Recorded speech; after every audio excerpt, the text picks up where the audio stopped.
días. ¿Logran escucharme? Buenos días, profe. Sí, lo alcanzamos a escuchar y a ver. Ah, ok. Bueno, muchachos, primero que todo me disculpo con ustedes. Tengo como problemas con el computador y ahora además con el Wi-Fi. Entonces voy a estar pues haciendo la clase a través del celular, ¿vale? Bueno, En cualquier vale, momento si se llega a caer o algo, pues me pueden escribir por el WhatsApp, ¿vale? vale. Vale, Ah, profe. les agradezco también, como les escribí, pues si lograron ver el mensaje en el grupo de WhatsApp, si alguien puede pues simultáneamente grabar la sesión. Pues aquí está grabando en el celular, pero pues sí les agradecería como por tener un backup en caso de que no quede grabada.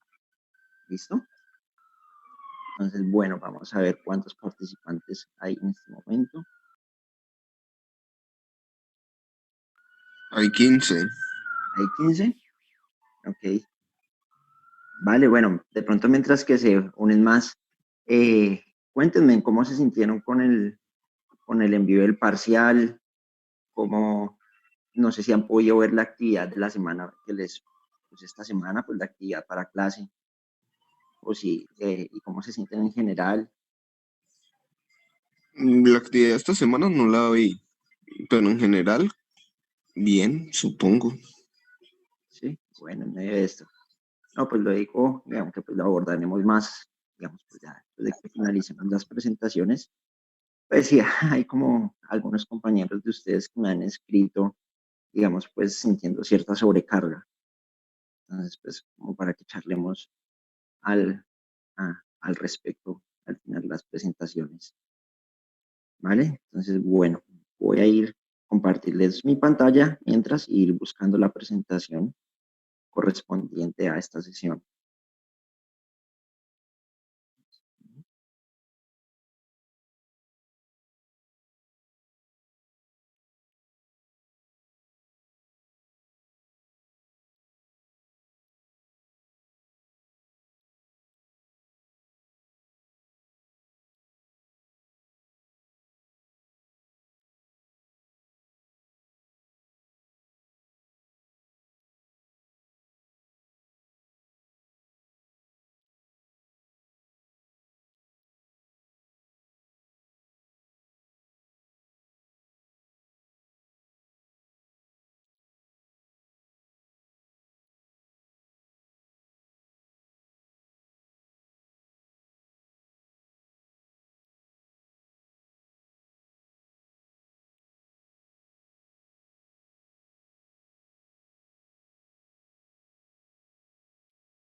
Muchachos, una pregunta. ¿En este momento pueden ver la pantalla? No, momento no. No, Ok, permítanme un segundo. A ver qué está pasando.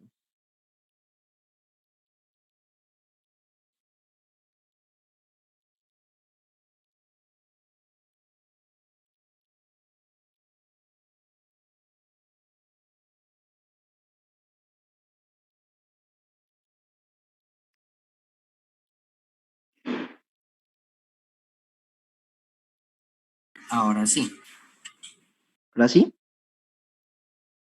ahora no. Permíteme un segundo, a ver. ¿Será que no? En estos momentos,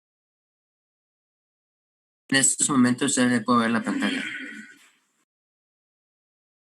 y ahora sí. Sí, Sí, profe, ya se ve. Ah, listo. Bueno. Bueno, muchachos, pues para los que recién se unen, de nuevo, buenos días a todos. El día de hoy, pues voy a hacer un par de presentaciones breves correspondientes al tema de la sesión 8. Eh, el tema correspondiente a esta sesión es estructuras de mercado no competitivos. ¿Vale? En particular, abordaremos, o sea, se abordan tres estructuras de mercado. Entonces, parémonos en el extremo. Hemos hasta la fecha hablado de mercados perfectamente competitivos donde que son mercados muy atomizados donde hay muchas firmas, en particular también muchos compradores. En esta primera parte de la sesión vamos a irnos al otro extremo, que es el caso en el que hay una sola firma, el monopolio, ¿vale? Entonces, como la estructura de la presentación es la siguiente. Vamos a hablar en primer lugar del problema. ¿Cuál es el problema con el monopolio?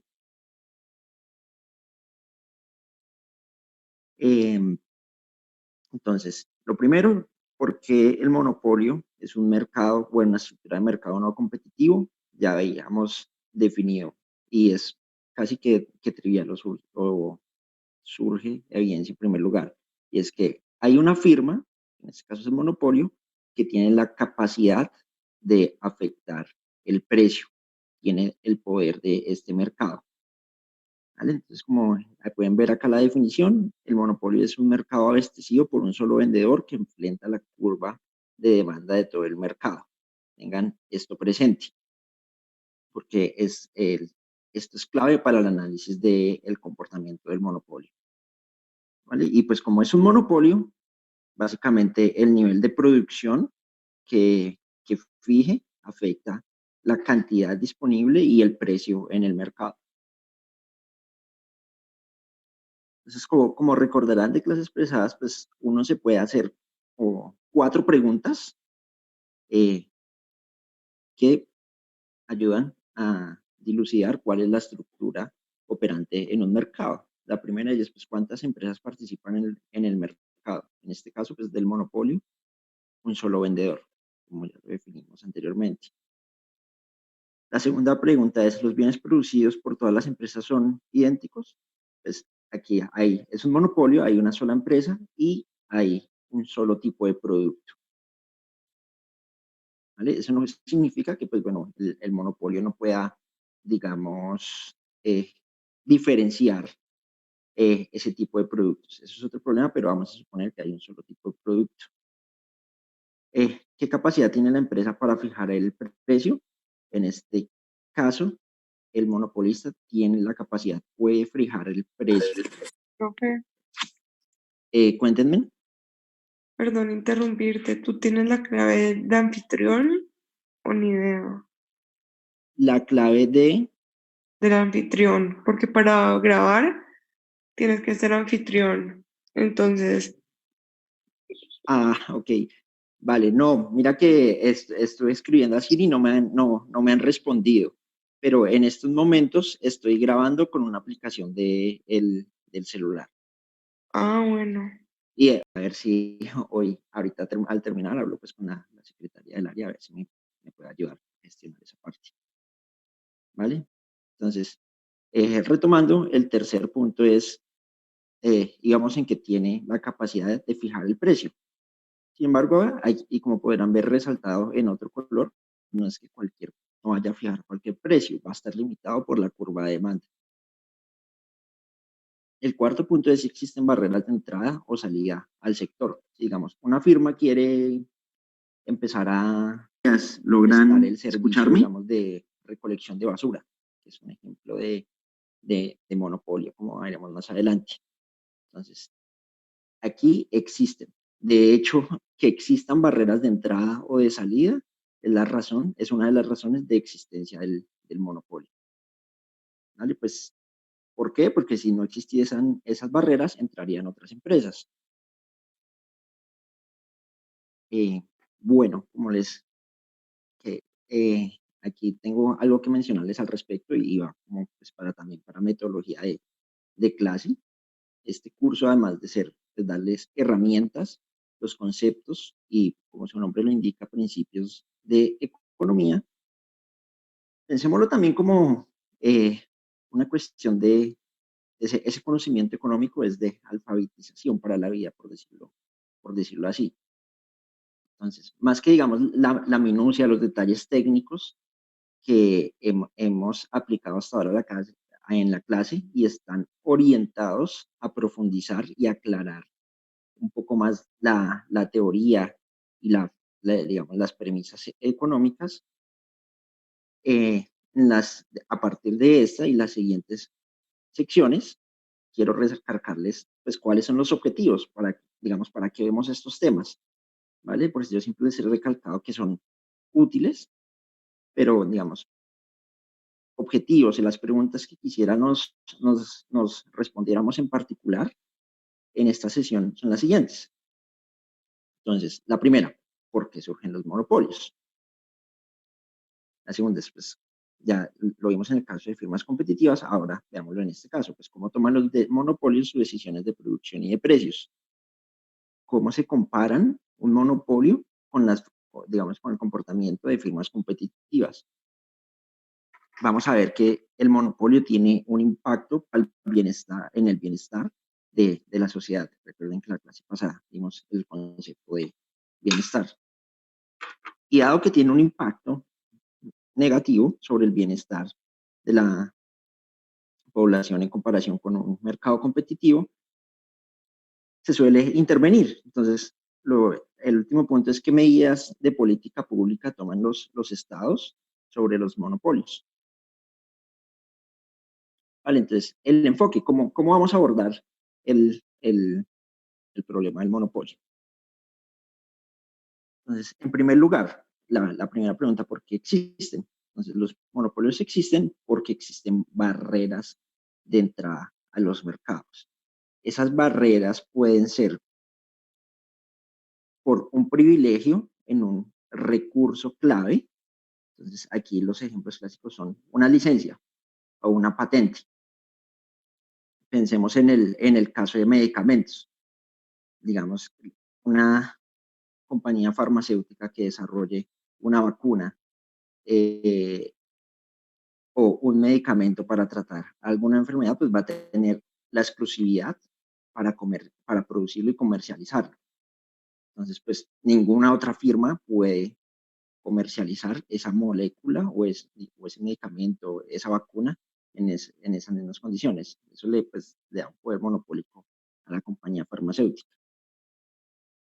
El segundo conjunto de barreras de entrada, digamos, lo denominamos en economía barreras técnicas. En particular, en el caso del monopolio natural. ¿Esto qué es? Básicamente, pues, entrar a ciertos negocios o por la naturaleza de producción del bien o servicio, tiene un costo medio siempre decreciente. Entonces, por ejemplo, los servicios públicos.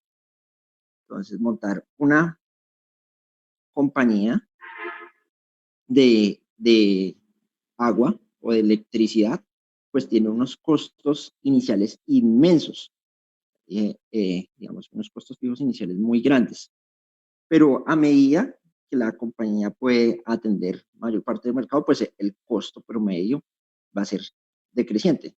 Y el costo marginal, pues va a tender casi que a cero. ¿Vale? Entonces, esa es una barrera técnica, pues invertir una gran cantidad de dinero inicial, pues no lo puede hacer una firma competitiva, digamos, para obtener sus retornos a corto plazo. Como les comenté, es el punto clave para entender el monopolio. Entonces, en la figura A vemos la demanda que observa una empresa en competencia perfecta. Como recordarán, digamos, el gerente de una empresa de estas lo que ve es una línea horizontal. O sea, las unidades que produzca las va a poder vender siempre a un precio equivalente a esa línea horizontal. Ahora, ¿qué ve el gerente de un monopolio o la gerencia o el tomar decisiones o el empresario? Algo como la curva B, y es ya la curva de demanda como la hemos visto, la curva de demanda con pendiente negativa. Si pone un precio muy alto, eso quiere decir que va a vender menos cantidades. Entre menor sea el precio, mayor cantidad de producción va a poder vender en el mercado. Entonces, dudas hasta el momento. Recuerden, si les va surgiendo alguna inquietud, pueden interrumpirme, no hay problema. ¿vale? Ese era el enfoque. Entendamos cuáles son los ingresos del monopolio. Ahora, ¿cómo implementamos esto? La forma de implementarlo y verlo es gráficamente. Entonces, en este gráfico, en el eje de las X están, como siempre, las cantidades producidas por el monopolio, y en el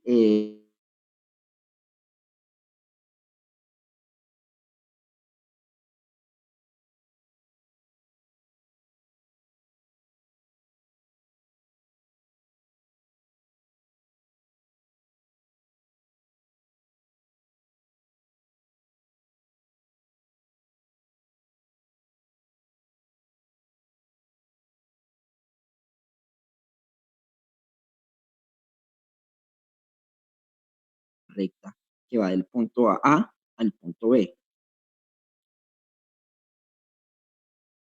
¿Vale? Y veámoslo acá un poco más claro. Entonces, eso quiere decir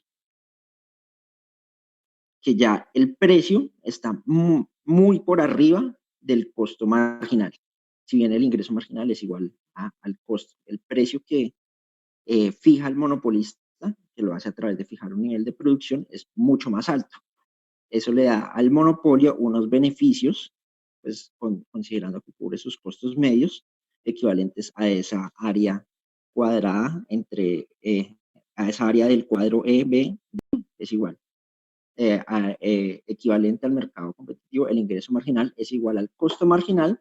Lo único es que ahora el resultado es que el precio es mucho más elevado que el costo marginal, mientras que en el mercado competitivo, pues ya, como recordaron, el ingreso marginal es igual al precio, acá no.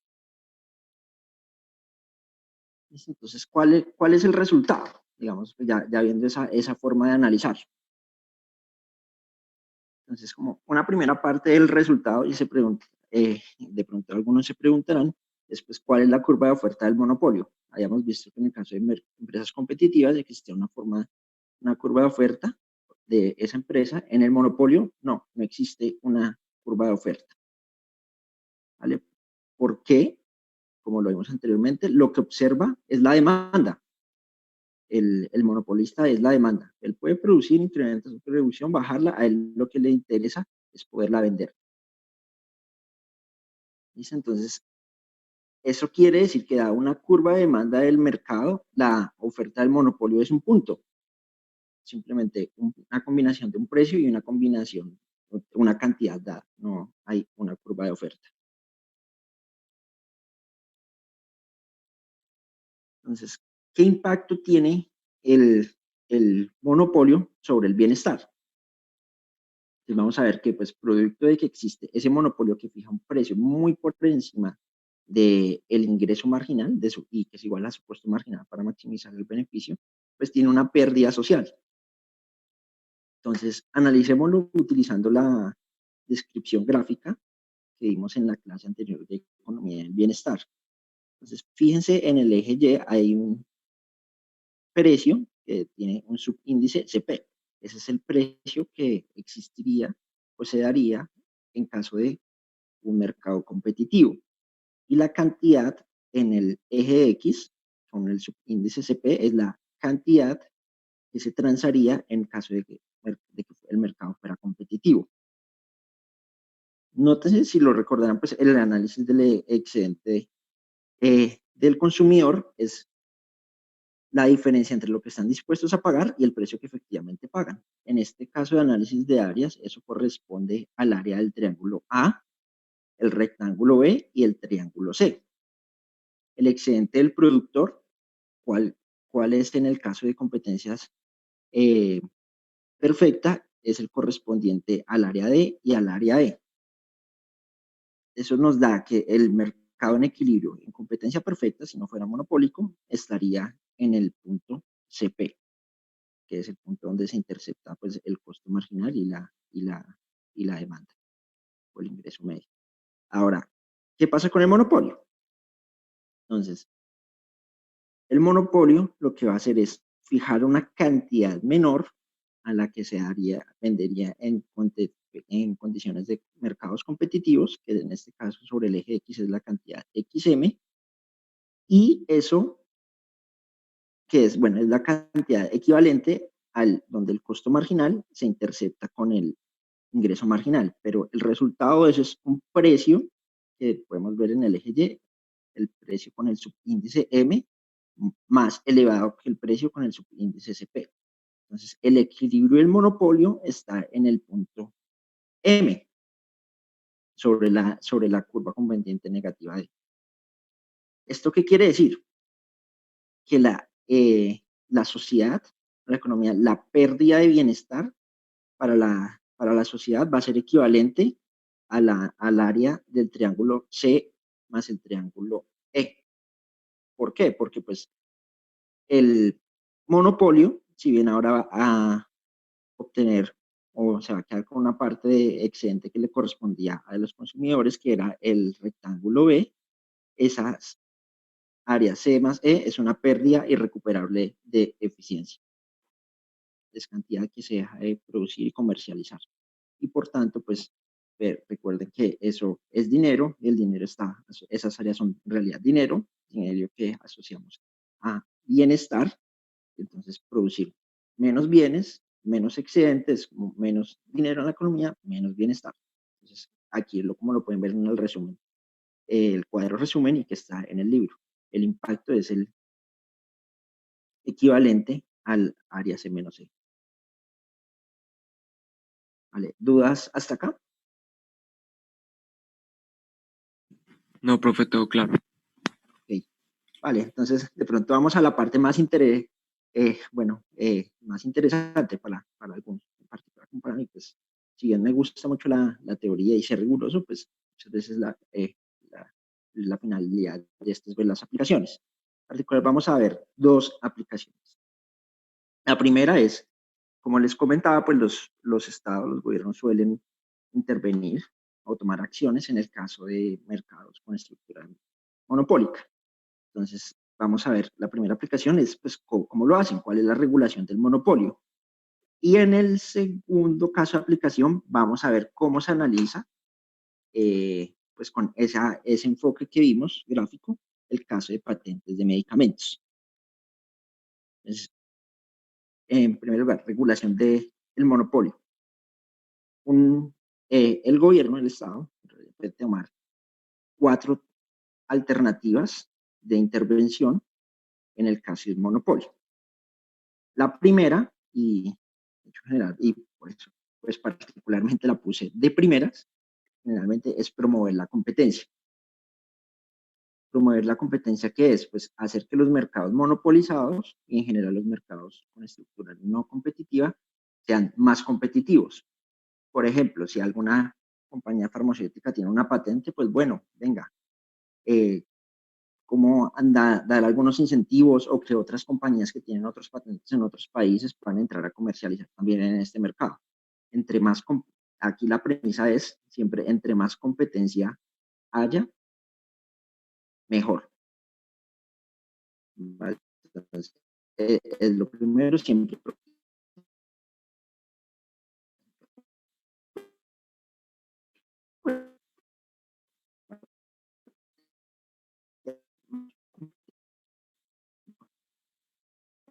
El,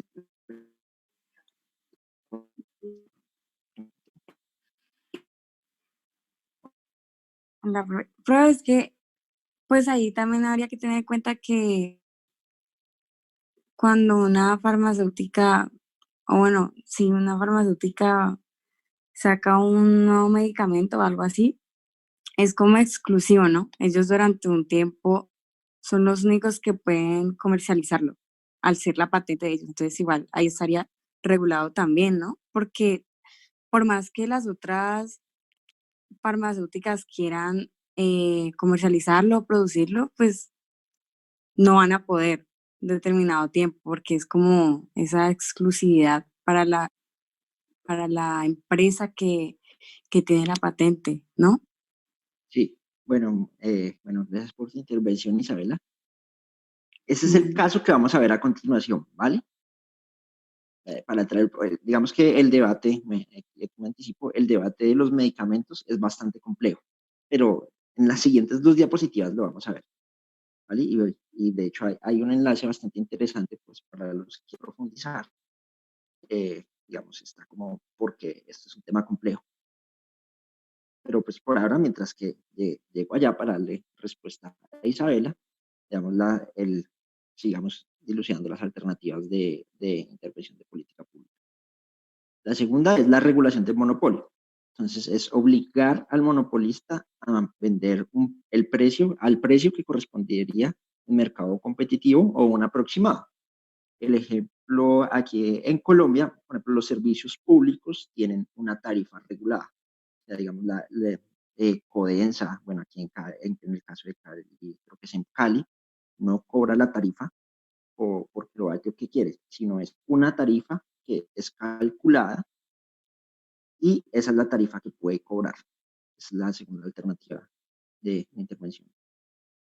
El tercero es la propiedad pública, es gestionar directamente la empresa. Digamos, yo no sé si, bueno, aquí estamos en Cali, pero no sé si recordarán, durante la alcaldía de Petro en Bogotá hace un par de años, pues hubo un problema con el tema de las basuras. Entonces dijo, no, pues que la empresa Aguas de Bogotá, que no estaba, digamos, como tal, esa no era su finalidad, que ahora gestione las basuras.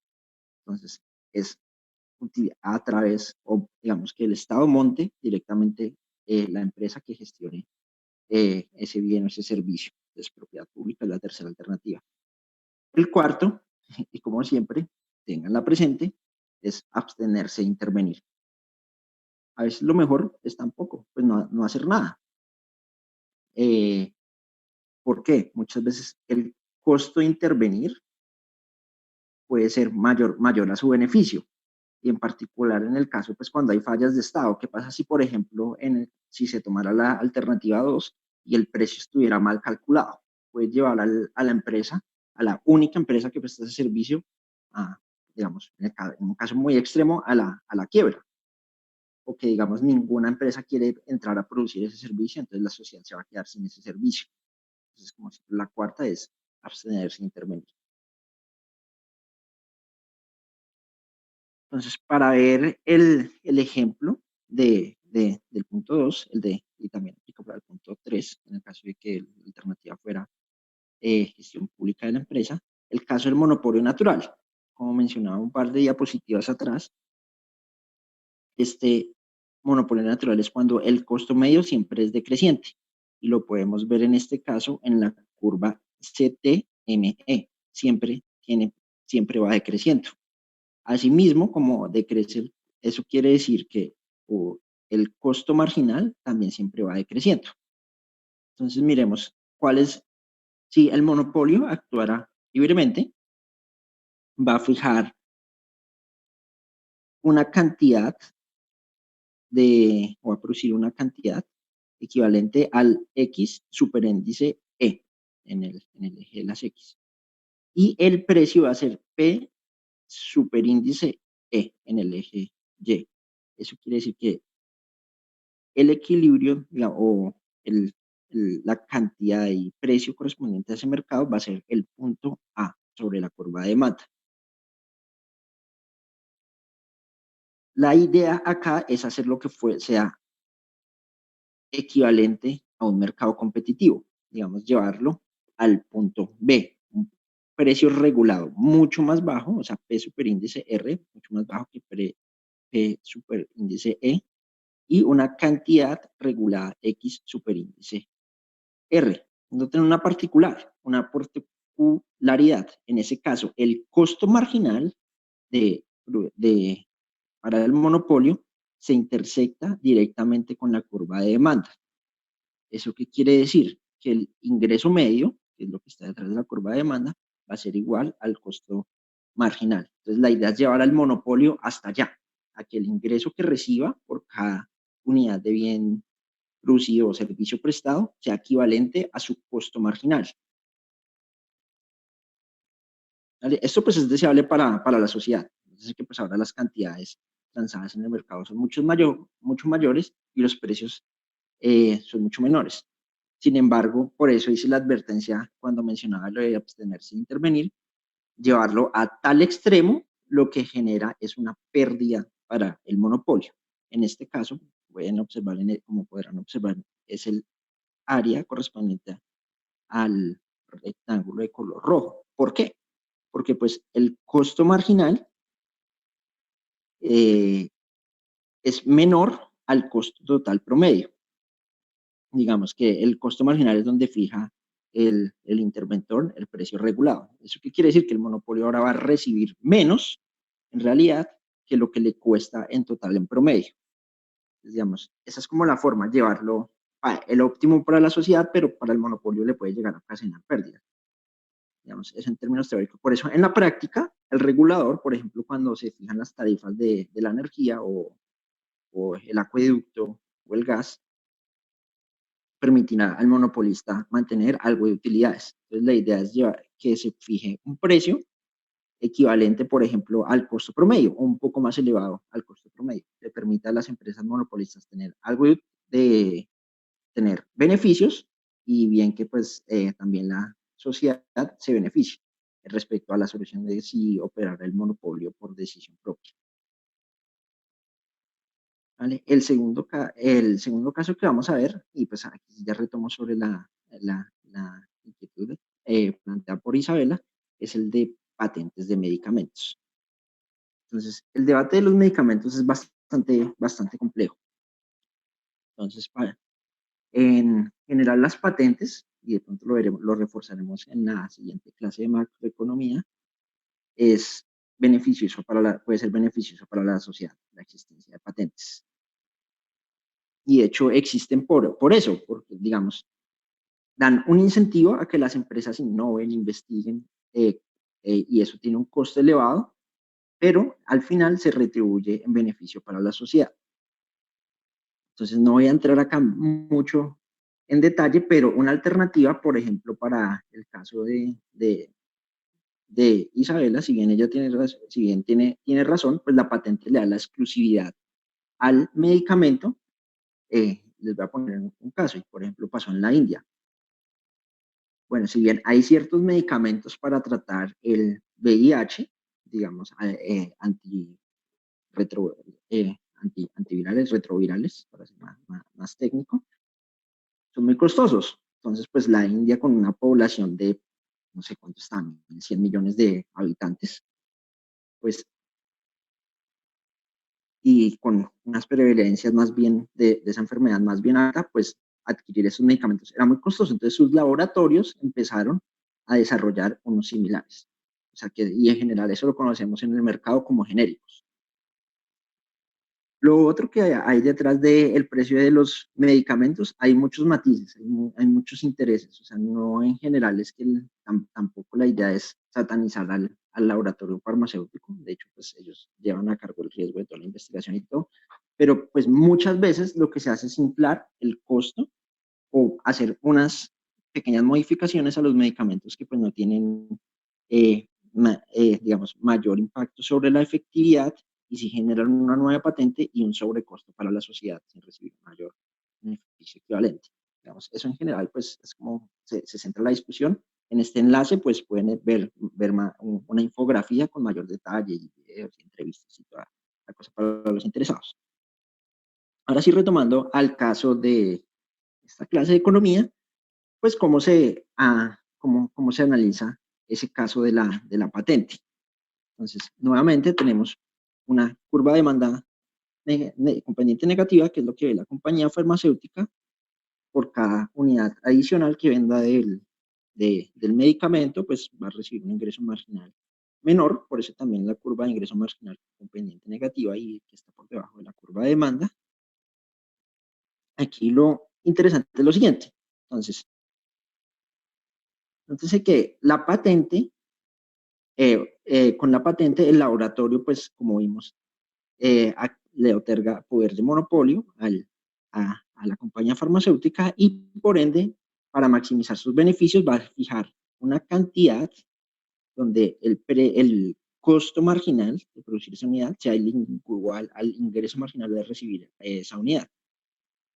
Y por eso termina vendiendo a un precio mucho más elevado que el costo marginal, que como se ve en esa línea punteada sobre PGY, que dice como precio de la vigencia, precio durante la vigencia de la patente, y eso le permite obtener unos beneficios, que es toda esa área como cuadrada sobre el costo medio. ¿Qué es lo que va a pasar? Cuando vence la patente, ya pues ahí ya la solución se va a volver más a lo competitiva. ¿Por qué? Porque pues ya pueden entrar otros laboratorios o pueden conocer la fórmula y entrar a producir el medicamento, o pueden entrar los genéricos, etcétera, etcétera. Entonces ahí ya el precio que va a haber en la sociedad es donde se intersecta la curva de demanda y el costo marginal. Esa es como la forma ese es el impacto.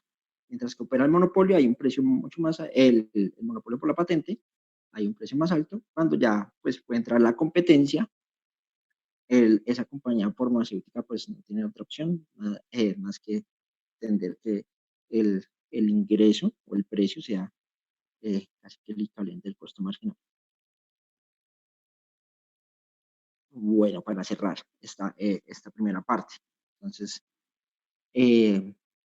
ya vimos la definición de monopolio. En realidad es un mercado, es una estructura de mercado donde hay un solo vendedor. El monopolio, al igual que una firma competitiva, la cantidad de producción que fija es donde el ingreso marginal es igual al costo marginal. Aquí la diferencia es que el monopolio pues enfrenta una curva de demanda con pendiente negativa. Ya vimos que desde el punto de vista social, el monopolio es menos deseable que la competencia. Hay una pérdida irrecuperable de eficiencia para la sociedad. Eso quiere decir un costo en términos de pérdida de bienestar, tanto en particular para los consumidores. Y que por ello, pues, las autoridades suelen intervenir en el caso de la presencia de un monopolio. Digamos, para algunos de ustedes que pueden estar interesados, bueno, creo que en este curso no hay estudiantes de Derecho, pero eso es toda una rama del derecho, de derecho a la competencia, digamos, que está toda esa legislación antimonopolio. En esa parte, pues, trabajan muy de cerca economistas y abogados. Digamos, el economista, como les vimos anteriormente, pues, bueno, ¿cuál sería como el precio que debería aproximarse al competitivo? En el caso de la alternativa sea regular, y pues, digamos, llevar eso a implementarlo, pues eso va de la mano con abogados. Y ya finalmente, pues, interesados en casos de investigación y de esos análisis ya legales y regulación de monopolio, digamos, un buen sitio se llama la librecompetencia.com. Ahí hay varios casos. Bueno, ¿alguna discusión? Aquí hay algunos puntos para discutir si son falsos o verdaderos. Esto, pues, por ahora durante la sesión lo voy a omitir, lo vamos a dejar para entrega como ejercicios. ¿Vale? Bueno, muchachos, entonces, ¿dudas respecto al monopolio?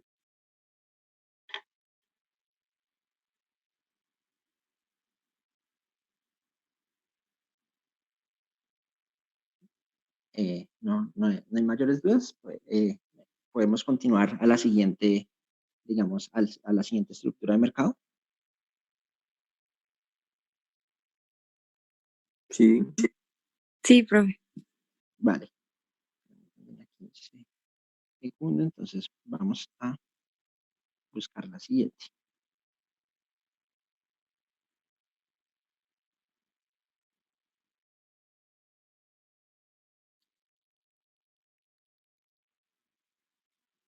Bueno, entonces ya como discutimos al iniciar esta clase, nos movemos de extremo a extremo. En el caso donde hay muchos competidores, o sea, muchas firmas, que es el caso competitivo, al caso del monopolio.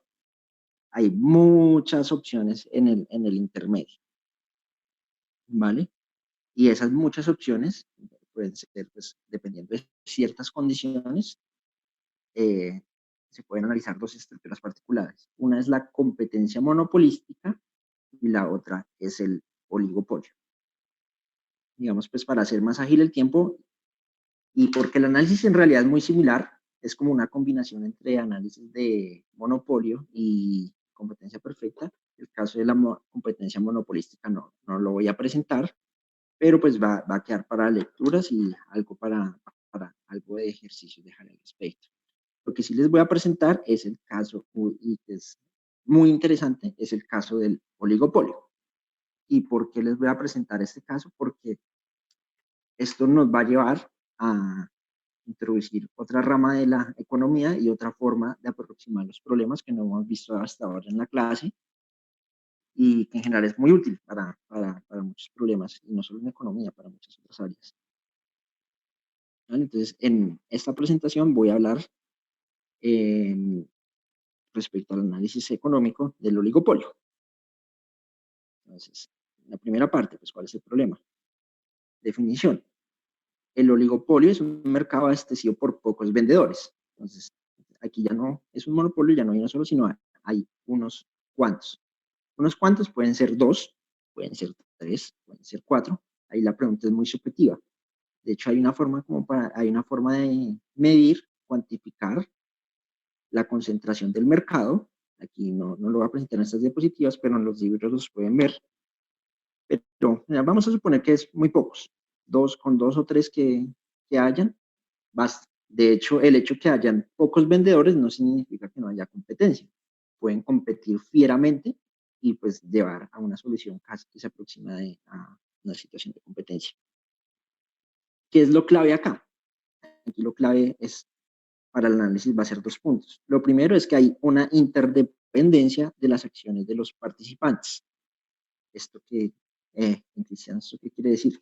Que la decisión de una firma afecta a la situación de los demás.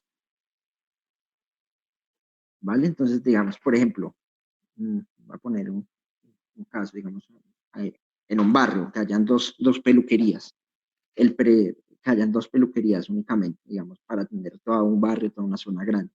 El precio que fije y que, digamos, bueno, por ejemplo, como las condiciones que estamos actualmente, los planos no se puedan mover mucho. Entonces, el precio que fija una peluquería va a afectar directamente al precio del otro.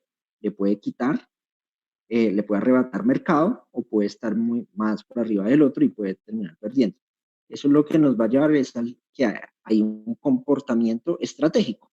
Entonces, a la hora de tomar las decisiones, las compañías que operan en una estructura de mercado de oligopolio deben considerar la reacción previsible de los rivales. En general, esto pues, se les hará mucho más cercano a la vida real. Pues, uno trata de observar como los precios, los productos de la competencia y así toma sus decisiones empresariales.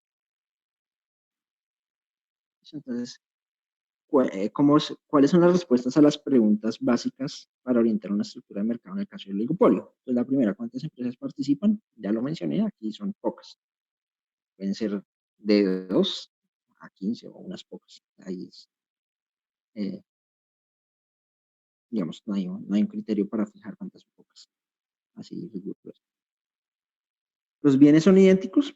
Aquí, pues, el producto puede ser diferenciado o no.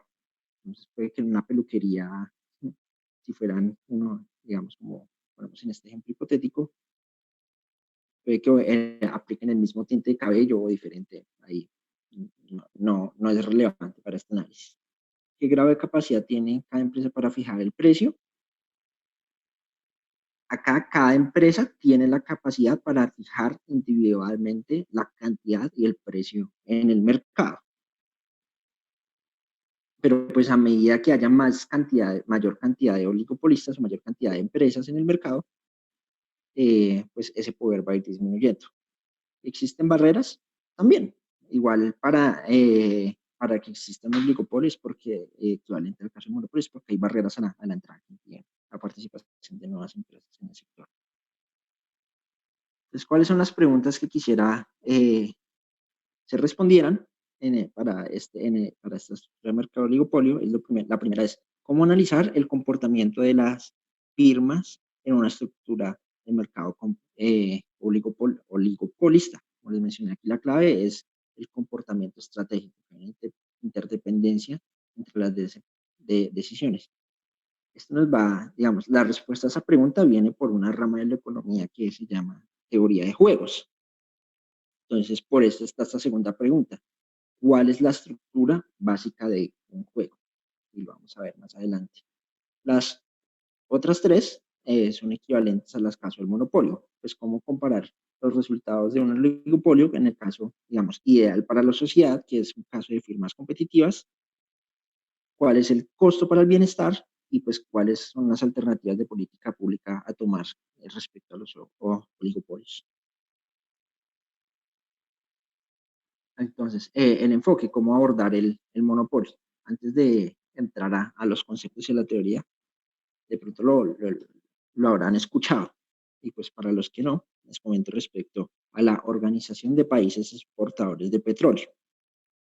¿Qué es esto? Por allá en la década de los 60, bueno, si no estoy mal, particularmente en 1960, 8 países, digamos que son los mayores productores, que eran los mayores productores, y de hecho actualmente lo sigue siendo, creo, aunque ha cambiado algo el mapa, decidieron formar un cartel. Y por cartel a que hago referencia. Entonces, digamos, pongámonos de acuerdo en la cuota, en unas cuotas de producción de petróleo, de extracción y producción, para mantener elevado el precio del petróleo a nivel mundial.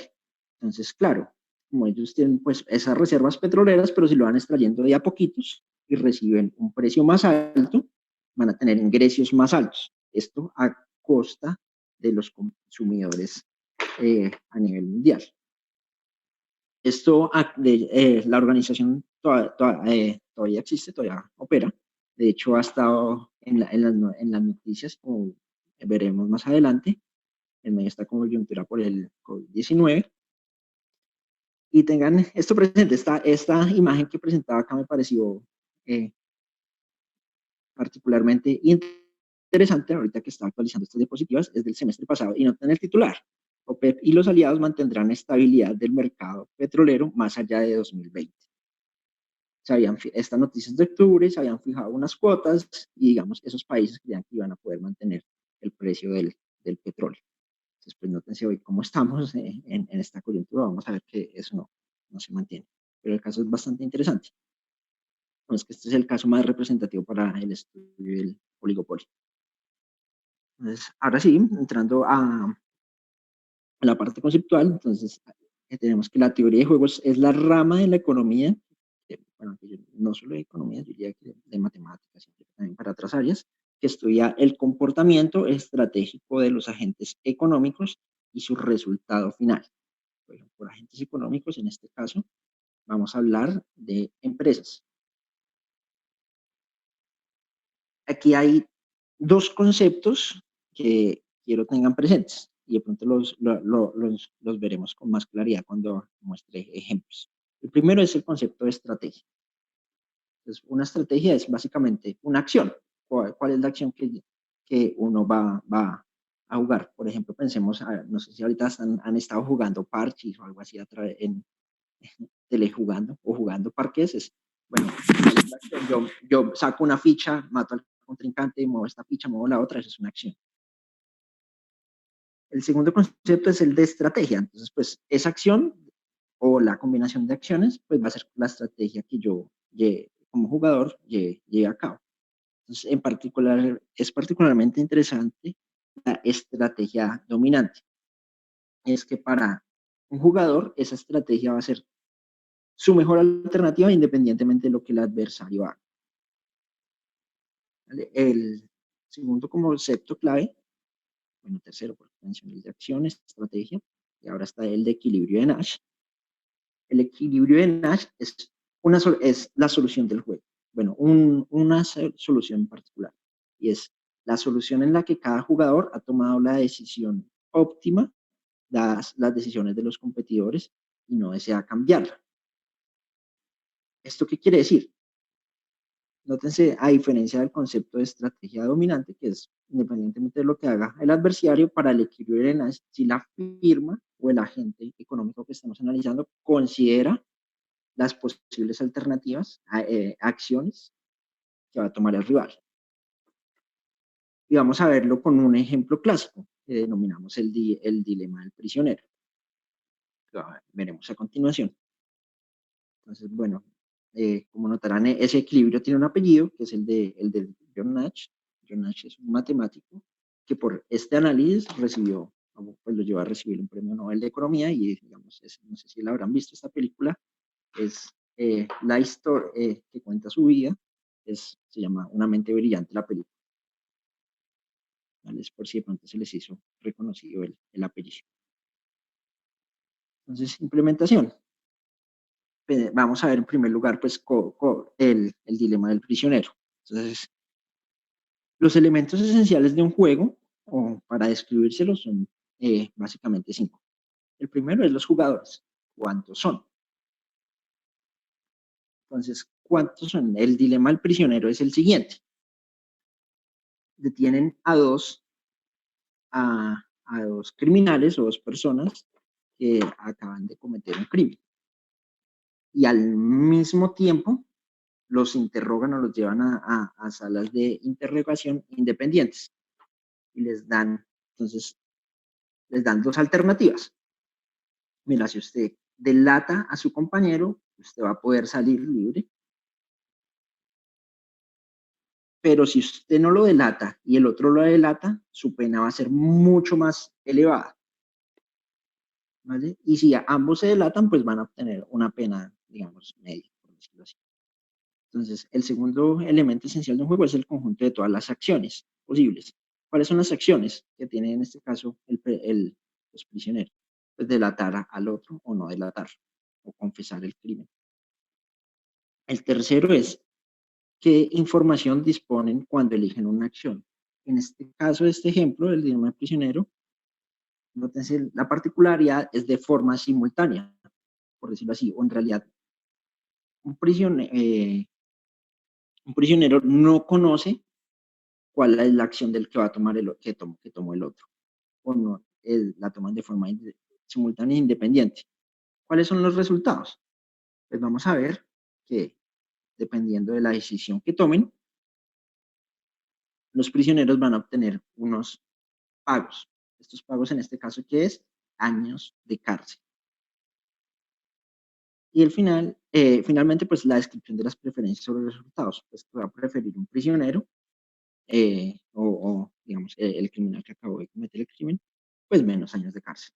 De hecho, ni siquiera ir a la cárcel es el resultado preferido. ¿Cómo se analiza esto? Digamos, la forma clásica de abordarlo es con ilustrar el caso en una matriz. Entonces vamos a suponer que hay 2 prisioneros que los vamos a llamar Bonnie y Clyde. ¿Vale? Entonces analicemos la decisión que debe tomar Clyde. En la primera fila de la matriz está la alternativa de confesar. ¿Qué pasa si Clyde confiesa? ¿O qué piensa Clyde? Si él confiesa y Bonnie también confiesa, va a recibir, les darán 8 años de cárcel a cada uno. Pero si Clyde confiesa y Bonnie guarda silencio, Clyde sale libre. Entonces, nótese cómo están montados los incentivos en este juego. El incentivo está dado a confesar. ¿Listo? En este caso, pero miremos la otra alternativa. Entonces, ¿qué pasa si Clyde guarda silencio? En el caso de que guarde silencio y Bonnie confiese, a Clyde le dan 20 años de prisión. Mientras que si Bonnie guarda silencio, le dan 1 año de prisión. Entonces, aquí ya cambia la perspectiva. ¿Cuál es digamos, si ya se analiza de esta forma la estrategia, cuál es el incentivo de Clyde? Que uno podría decir, uy, es deseable para ambos, es guardar silencio. Entonces, nótese, si ambos guardan silencio, a Bonnie le dan 1 año y a Clyde también le dan 1 año. Mientras que un peor resultado es si ambos llegan a confesar, a ambos le dan 8 años. Entonces, ¿a dónde nos va a llevar el equilibrio de Nash? El equilibrio de Nash va a ser que cada uno de ellos confiesa. Si bien no es lo que más les conviene, a ellos les conviene, digamos, si pudieran de alguna forma lograr cooperar, que ambos guarden silencio, callar, pero si confiesan, van a obtener un resultado peor. En realidad eso es lo que termina pasando. ¿Por qué? Porque la estrategia que ellos analizan es, uy, no, si yo confieso, voy a tener una pérdida esperada menor a si guardo silencio. ¿Y que hago de referencia a esto de pérdida esperada o utilidad esperada? Entonces, pensémoslo de la siguiente forma. Supongamos que hay la isla afecta 50% de probabilidad a que Bonnie confiese y 50% a que guarde silencio. Entonces, en el caso de la primera fila, si de esta forma, entonces la utilidad de Clyde sería de 4 años de cárcel. Digamos que esto es como para poderlo ilustrar. Mientras que en el segundo caso, la utilidad esperada es de 10 años de cárcel. ¿Vale? Este es el equivalente, bueno, en realidad 10.5 años de cárcel. Entonces, este es el equivalente a 10 años en el caso de la alternativa 1 para Clyde, más 0.5 años o 6 meses en el caso de guardar silencio. Entonces, nótese que Clyde, pues en términos esperados, va a preferir 4 años esperados a 10.5, siempre. Entonces, la decisión es confesar, o la acción que va a tomar, lo mismo Bonnie. ¿Cuál es el resultado? Entonces, el resultado es que siempre va a estar el incentivo a traicionar. Entonces, veámoslo ahora en el caso de empresas, que es el caso que estamos viendo, de oligopolio. Entonces, tomemos en caso el caso de la OPEP, pero ahora veámoslo en el caso de firmas de compañía petrolera. Entonces, tenemos dos compañías de petróleo, Exxon y Texaco. Supongamos que ellos se ponen de acuerdo para extraer, digamos, en Texas, petróleo de unos pozos en la cantidad, o sea, se cartelizan. Si ellos se cartelizan, que es lo mejor para ellos, perforar un solo pozo. Digamos, aquí las alternativas son dos, o perforar dos pozos o perforar uno solo. Si deciden cooperar y perforar un pozo, es decir, si se ponen de acuerdo, forman un cartel, van a obtener cada uno 5 millones de beneficios. Pero aquí el incentivo es a traicionar al otro, a no cumplir con el acuerdo de cooperación. ¿Por qué? Miremos la decisión de Texaco. Si Texaco perfora dos pozos, o sea, si perfora más pozos, va a obtener 4 millones de beneficios. Mientras que si perfora un solo pozo, va a obtener 3 millones de beneficios. Pero nótense cuál sería el incentivo a la traición. Si Exxon, mientras tanto, perfora dos pozos, va a obtener 6 millones de beneficios, más que digamos, el equivalente de si cooperara, que sería de 5 billones de pesos. Entonces, la conclusión de esto es que si bien un cartel pueden llegar a cooperar, esa solución no es estable. Siempre va a estar el incentivo a traicionar al rival, a no cumplir el acuerdo. Y eso es lo que, por eso la relevancia del equilibrio de Nash. Entonces, aunque consideran dadas las opciones de los otros y se juegan la mejor estrategia. Eso nos va a llevar a que no se dé el equilibrio de cooperación.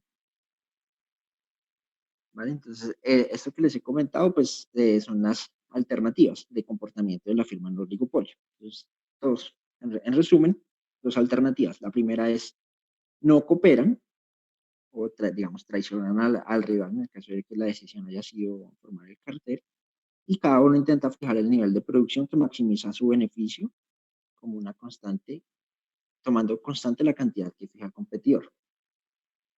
En este caso, pues se va a comportar más como una firma competitiva, digamos así, pues yo voy a fijar mi cantidad de producción y mi precio, pues de acuerdo a mi estructura de costos. La segunda alternativa es coludir o cooperar. Entonces, aquí es donde se cartelizan y se ponen de acuerdo. Entonces, en este caso, si el que resulta perdiendo es el consumidor. Entonces, en el caso de los países de la OPEP, si se logran mantener los acuerdos del nivel de producción, pues van a tener un precio, el resultado va a ser un precio del petróleo más alto y pues que van a perder los consumidores. Pero pues los países petroleros van a ganar con eso. Pero pues siempre va a estar el incentivo a traducirse. Entonces por eso no es una solución estable. O como dice acá en la diapositiva, es inestable. Porque la estrategia dominante de cada empresa es romper de cada país, en el caso de la OPEP, es romper el acuerdo. ¿Vale? ¿Dudas hasta aquí? Preguntas, comentarios.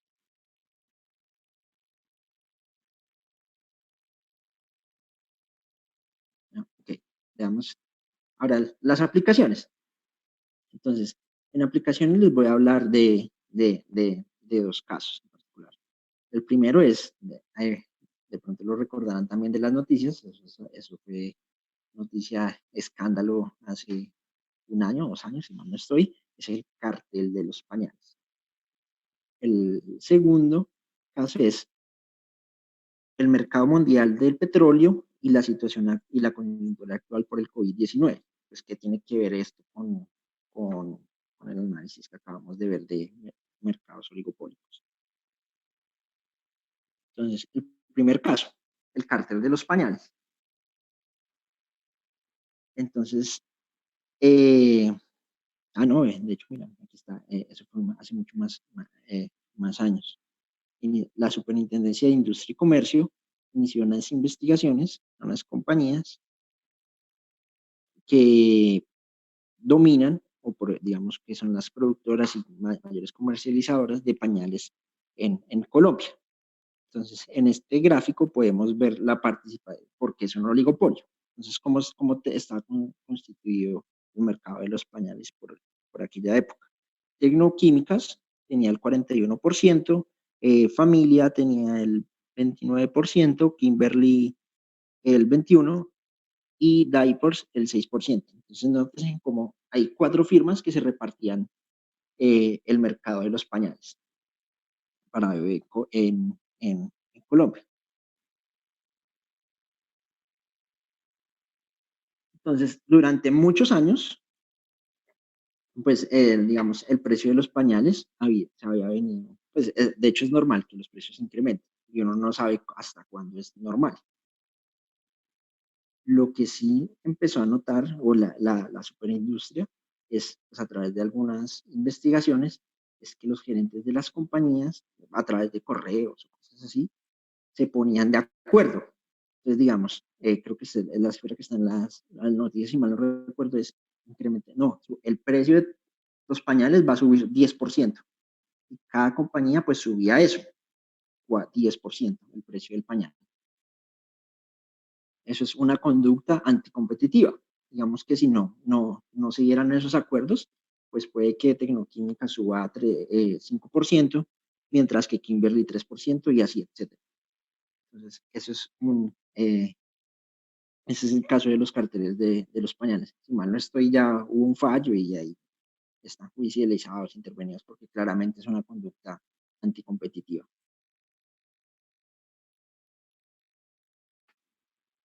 El segundo caso es, pues, está pues, atado a lo que les he comentado de la OPEP y la coyuntura actual del mercado internacional de petróleo.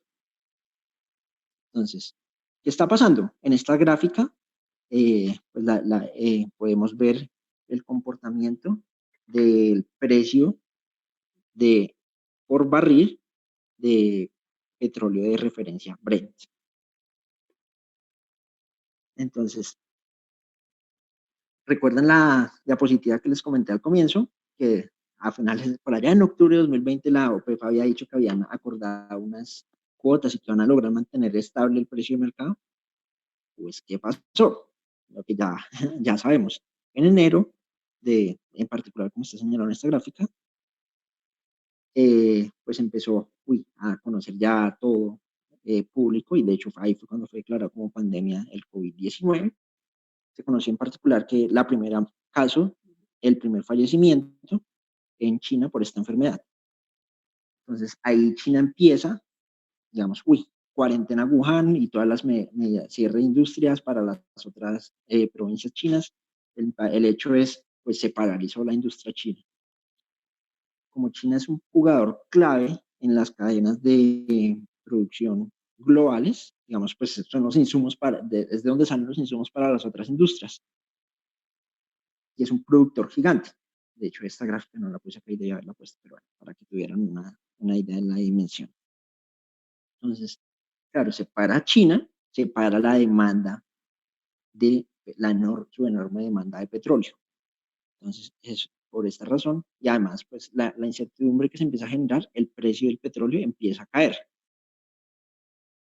Entonces, aquí, ¿qué pasa? En particular, Arabia Saudita y Rusia, no, pues, echado acuerdos. O sea, Rusia no quiere cumplir, empieza a producir, antes a producir más.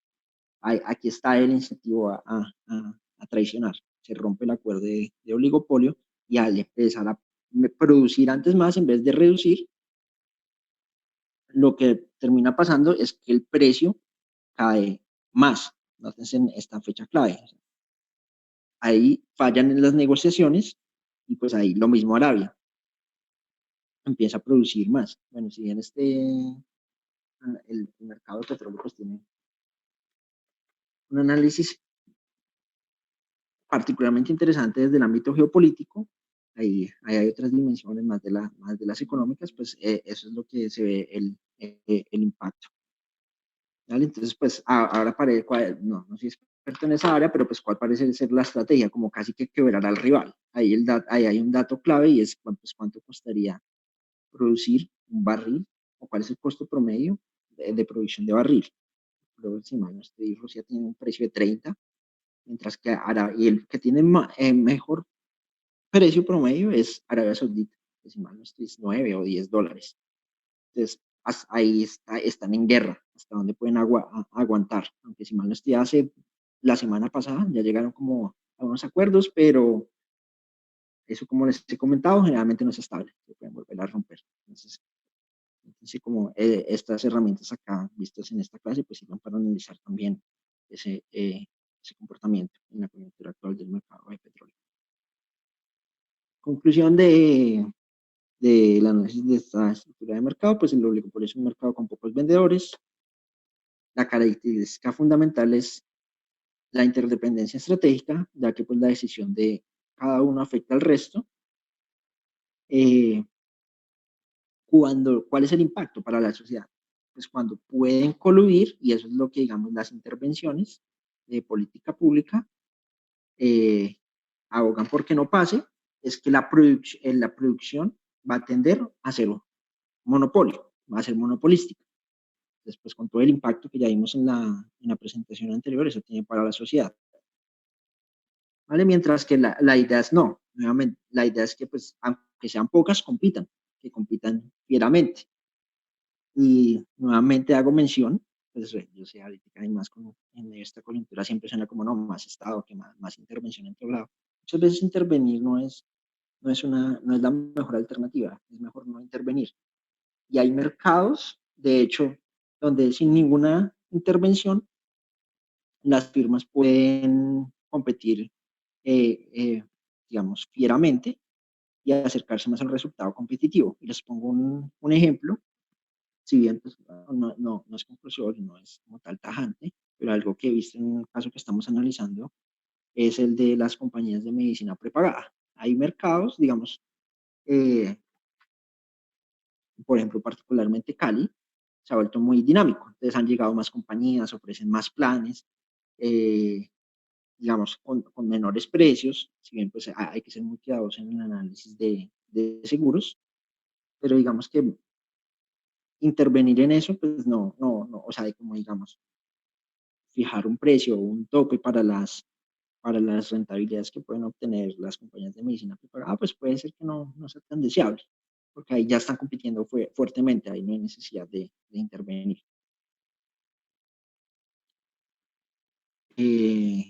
Listo, esto pues ya lo mencioné anteriormente, es que si toman las decisiones y no cooperan, pues el resto de la sociedad, más precio que en el caso del monopolio. Y listo. Bueno, muchachos, por ahora esto pues fueron las presentaciones de correspondientes al día de hoy. No sé si haya alguna duda respecto a este caso del oligopolio. Pero una pregunta, ¿el oligopolio es lo mismo que un oligopolio colusorio? No. El colusorio, pues ese apellido colusorio es el oligopolio, pero donde la decisión de las firmas es cooperar, se cartelizan. Ah, ok. Es el apellido, es simplemente el oligopolio, pero pues decidieron ponerse de acuerdo para fijar cantidades y precios. ¿Vale? Entonces no sé si hay alguna otra duda. Voy a salirme aquí porque quiero, mientras, si no, quiero mostrarles.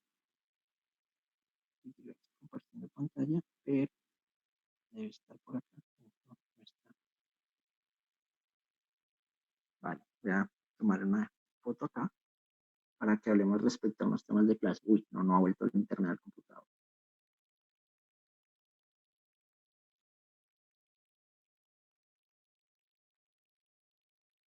Listo. Pregunta, ¿pueden ver mi pantalla en este momento? Sí, profe. Sí. Vale, entonces quisiera que habláramos, pues aprovechemos estos últimos minutos para hablar de 5 temas administrativos o de relevancia para la clase, por decirlo así.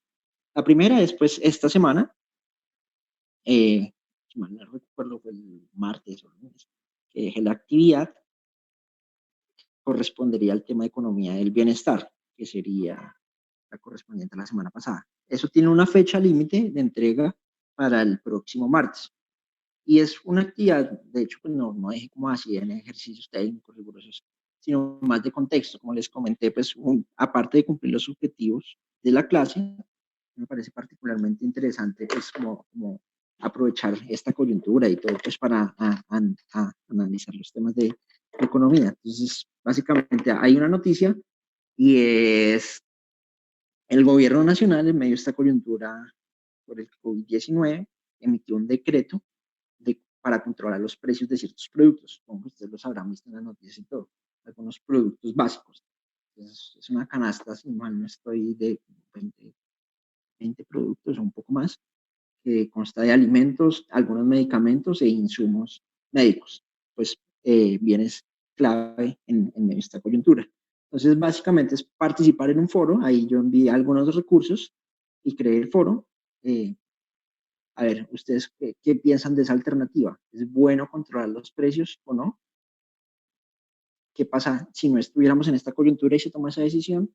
¿Y qué pasa en medio de esta coyuntura? Entonces, ahí la calificación de la actividad básicamente es infórmense, tengan un criterio informado, den su opinión en el foro, pueden replicar sobre alguna opinión de algún compañero y ahí, digamos, lo calificable es la participación en el foro. Siempre que den su opinión, repliquen al compañero, eso es lo que va a aportar para la calificación. Entonces, el segundo, digamos, pues para los que no estuvieron desde el comienzo, antes de iniciar con las presentaciones de compañía, pues alguna preocupación una de las preocupaciones que tengo es que algunos de ustedes me han comentado de una posible sobrecarga académica. Y yo sé que, pues, recuerden, esto es una coyuntura difícil y pues nos cogió de choque a todos, sin estar preparado. Pues algunos profes se pueden estar en medio de la dinámica y todo, pues poniendo muchas actividades, muchas cosas y eso los puede estar llevando a sobrecargar. Una posibilidad que he contemplado, y aquí pues no para que piensen y lo podemos luego acordar, y es, nótense que pues yo había pensado lo siguiente, a ver, semanalmente dejar una actividad que ustedes fueran trabajando. A mí esto me parece lo mejor, o sea, mantener un ritmo, uno tiene fresco los temas que acaba de leer, de ver en clase, y resolver la actividad. Lo otro es, la alternativa que pongo a consideración es ampliar las fechas límites para las entregas. ¿Esto qué es? Pues si bien yo voy colocando las asignaciones semanalmente, no les voy poniendo una fecha tajante de entrega de cada semana, pero eso sí, al final, antes de finalizar el curso, pues yo voy a ir revisando todo. Entonces, ¿esto para qué? para que ustedes tengan más margen de maniobra, por ponerlo en esos términos, una ventana de tiempo más amplia, que no se sientan asfixiados, o sea, o una sobrecarga en tiempo. No sé qué les parece. ¿Qué les parece esa alternativa?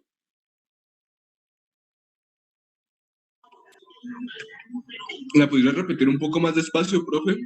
Ah, ok, vale, perdón, si hablé muy rápido. No, la alternativa es, digamos, yo voy colocando actividades no muy cargadas como los talleres grandotes y esos que teníamos para ver en clase, algo más puntual y orientado a los objetivos de clase, las voy colocando semanalmente o para trabajar durante la semana, pero la fecha de entrega o para responder no es cada semana, sino, digamos, hasta, digamos, finalizar mayo. O sea, ustedes pueden hacerla cuando quieran, pero entonces eso lo que hace es, tienen una ventana de tiempo mucho más amplia, que simplemente, uy, no, ya me toca responder pasado mañana, no. No.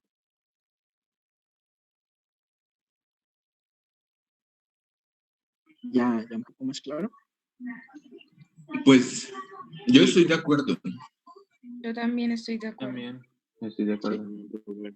Vale, sí, Ya pues, es cuestión pues, de uno si quiere dejar coger la tarde un día antes. Sí, exacto. Igual tú nos das bastante tiempo. ok, sí, digamos que, Bueno, profe, vale. ¿las actividades son así muy exageradas, largas o...? No,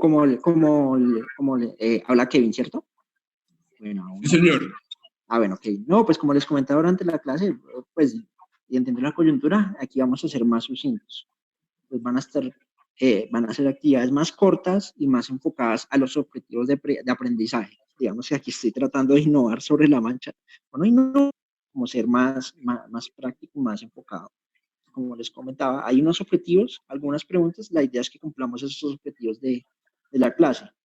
Entonces, a lo que voy es ser un poco más flexible, comprensible con la situación, pero que aún así cumplamos los objetivos de aprendizaje. Entonces, por eso esa alternativa. Yo estoy de acuerdo. Listo. Entonces, como pues si alguno no está de acuerdo o algo así, pues lo pueden escribir al grupo de WhatsApp y lo debatimos. Por ahora, pues lo podemos manejar así. Pues el objetivo es darle como a ustedes oxígeno ahí, como mencionó alguna de sus compañeras, pues ya es libre albedrío de cada uno, pues decidir si se deja colgar o la presenta a tiempo, pero pues eso les da más margen de maniobra. Aquí es como ese alivio para que no se me sientan así asfixiados y ayudarles, digamos, en caso de que una situación de posible estrés. El tercer punto es la sustentación de parcial. Entonces, aquí como pudieron ver, pues yo seleccioné, y soy transparente, yo les había dicho que aleatoriamente los iba a seleccionar, y aleatoriamente los seleccioné, y esto tiene un fin, digamos que hacerlo sustentar a todos, aparte que no es eficiente ni tanto para ustedes, ni para mí, es costoso. Si esa sustentación aleatoria tenía un objetivo, digamos, de pronto aquí los que estén en ingeniería industrial o si han visto algunas clases de estadística lo habrán conocido, y es que hacer muestreo lo que hace es como dada la imposibilidad que tengo de evaluarlos a todos uno a uno por la situación actual, me hace tener la posibilidad de generar un panorama de sobre todos a partir de una muestra. El objetivo de la sustentación era ese, no es que digamos, esta persona yo quiero, no, fue completamente aleatorio y con ese objetivo. Algunos de ustedes, pues de sus compañeros también me manifestaron, pues digamos, también ante esa carga y todo, pues aplazaron o realizar la sustentación del parcial. Y dado que, digamos, de los grupos seleccionados, esa fue la mayoría, pues ahí yo tomé la siguiente decisión. Pues digamos, yo ahí siempre confío sobre ustedes, o sea, no es que haya una desconfianza de copia, que se hayan pasado las respuestas o algo así.